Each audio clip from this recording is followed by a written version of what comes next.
I'm just in the beginning stages of another scratchboard portrait of this lovely Siamese cat, Meeko. This is my reference photo I'll be working from, and this is a good example to show why we need such detailed reference photos, so we can see all these little hairs so that we can get lots of detail into the portrait.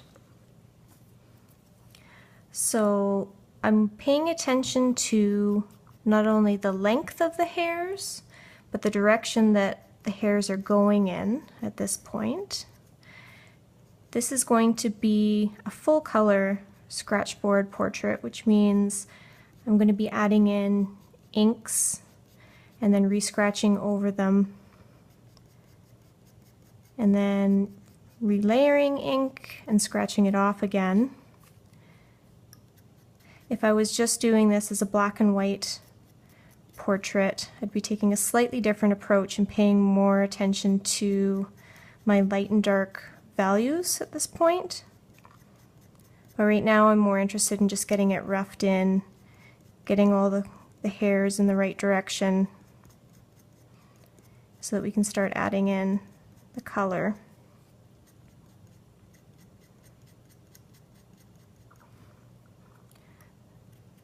You can see over the bridge of the nose here that I'm taking shorter strokes because these hairs are shorter, and I'm checking back into my reference photo quite a bit because there's quite a few direction changes over the bridge of the nose and little cowlicks and things. It's very important that we get those all in the right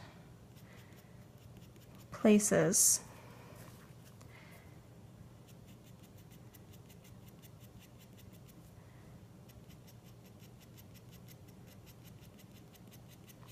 I've done a rough outline in black colored pencil so that I can kind of see where all my landmarks are, but they won't damage the board at all, and if I need to change something I can do that and it's not set in stone.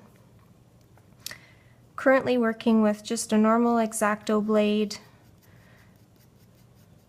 number 11 blade, but I do have other tools that I use that give me thicker lines, which are good for showing coarser hair. Areas that are lighter, you can block those in a little bit faster. I also use a fiberglass brush, which I've used on the inside of the ear up in here, which I'm going to ink over with some pink. I've also used it on the nose and a little bit on the eye, and it just helps give you a nice smooth texture.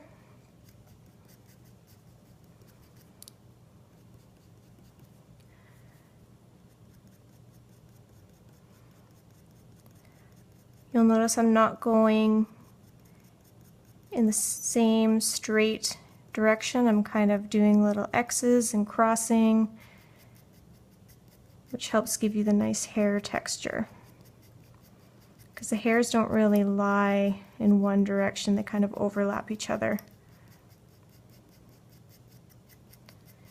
So once I finish roughing everything in, I'll add a layer of ink, and then I'll show you what we do with that next step.